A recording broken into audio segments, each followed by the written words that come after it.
Let's take you live to Melbourne, where Sally McManus from the Australian Council of Trade Unions is responding to the minimum wage decision. Really happy with this outcome. We think it's going to make a significant difference to the pressures that low-paid workers are under with cost of living rising. The union movement fought so hard for this increase across pretty heavy crosswinds. We also had to oppose what the employers were arguing for, which was very significant real wage cuts at a time when their profits are up 20% and productivity is up, as well as unemployment being low. So this decision is one that is reasonable and it's fair. It means that for low-paid workers like Jordan, who's with me, he'll have a better ability to pay the rent and to pay for the groceries and to pay for energy bills as well.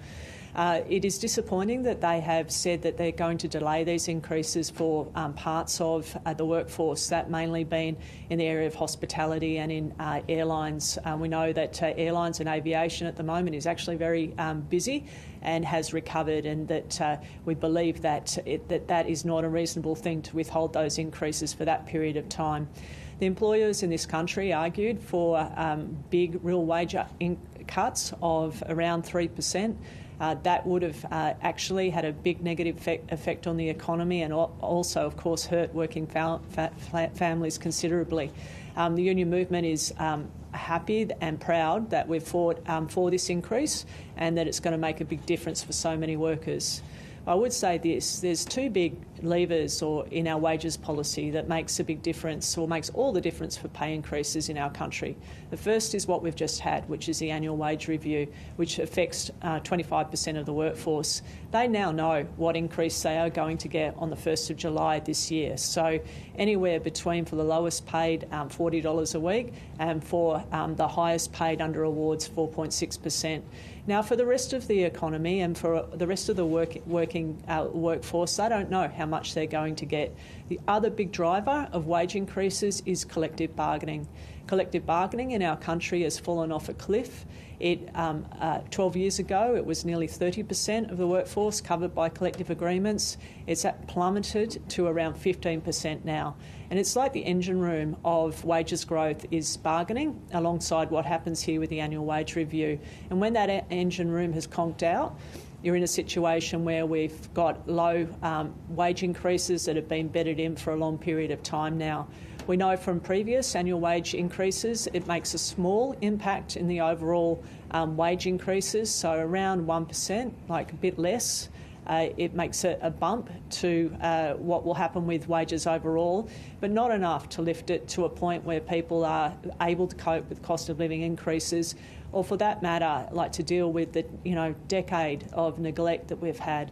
So I think that this means that there needs to be a concentration on fixing the whole picture, so that we return in our country to a situation where working people are fairly sharing in our nation's wealth. Labor's share of our overall wealth of our country, the GDP, has never been at a lower point than it is at the moment, and that's not a position that we want to be in as a country. All of Australians should share in the recovery and share in the growth that they are producing, and at the moment they're not. And the reason why they're not is because our wages system is stuck in the past and it's holding back wages increases. Having said that, that's in the future. That's the things that we've got to fix, and we know that, and we're going to work with the incoming government, the new government, to do that, and obviously have those discussions as well with the employers about fixing collective bargaining. But today, we welcome the fact that that low-paid workers have had this increase, and the fact that the union movement has fought so hard to achieve it. Do you feel this increase will stand the test of time with, inflation set to reach 6% and the RBA says 7%? Do you think they'll be facing another wage crisis at that point? Look, we were always concerned about what future inflation would be, and this moved around the whole time of this annual wage review. So it was only yesterday that the Reserve Bank Governor said he thinks that inflation will get to around 7% around Christmas, and that's halfway through this pay increase. So we're always mindful of that problem, which is why we were asking for a 5.5% increase, and we thought that that was very reasonable. We don't know what is going to happen into the future in terms of inflation, whether or not it's a spike that will quickly come off, or whether or not it's going to be something that continues longer than a year. If it continues longer than a year, obviously we'll need to make sure that workers do get pay rises that mean they keep their heads above water. We've always been very mindful of not adding to inflation. That's why we've never asked for a pay increase that's more than inflation and more than productivity. That is what both the Reserve Bank Governor and also the Treasury have said is fair in terms of not putting pressure on inflation. So we've got to consider that now, and members of unions will be now looking at what pay increases that they need to achieve to make sure that we at least see through this next 12 months, which I think is going to be a tough 12 months for working people. It already is a tough time for working people. To see through the end of it so that people can keep up with the cost of living. But we need to know this, it's not as if businesses are suffering at the moment. They're not. They have actually doing very, very well. Their profits are up 20%.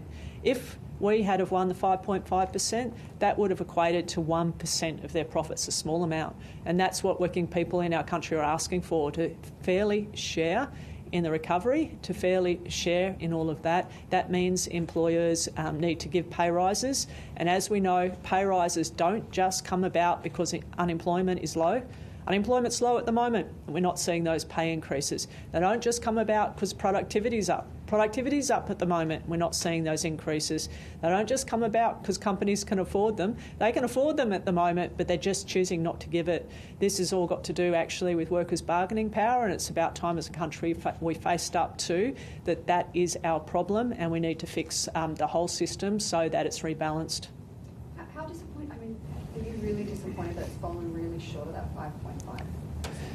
Well, a decision in the context of employers arguing for very big wage cuts, the fact that they've said 5.2% for the lowest paid and 4.6% at least for everyone else.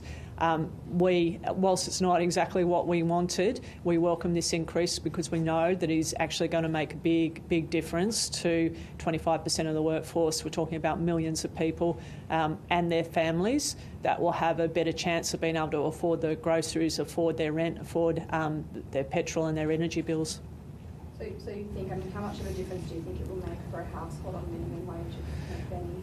Yeah, for a household on minimum wages, we're talking about an extra $40 a week. So extra $40 a week is going to make a significant difference, especially if you consider the basics, because if you're on the absolute minimum, all of your wage is spent on the basics. So that's, your grocery bills, that's your rent, that's your, transport costs and your energy costs. So that amount per week is going to mean that people will actually be able to buy the food they need for their families as opposed to having to cut back on that.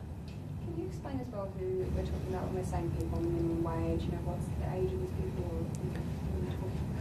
Well, people on the absolute minimum wage, which used to be just above $40,000 and now after this decision is just above $42,000, is only 2% of the overall workforce. However, there's a lot of people very close to the minimum wage. So aged care workers, fast food workers like Jordan, who's with me now, supermarket workers obviously as well, disability support workers, home care workers, all of these workers are very close to the minimum wage, and so they will get close to $40 a week, and they absolutely deserve it. These people are the people who've kept our economy and our society going through 2 hard years, and the least they deserve is a pay increase, which means that they can afford to pay the bills.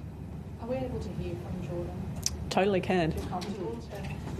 Can I ask, what does this mean for you and so many other Australians in a similar position to you now? It's a big relief for me.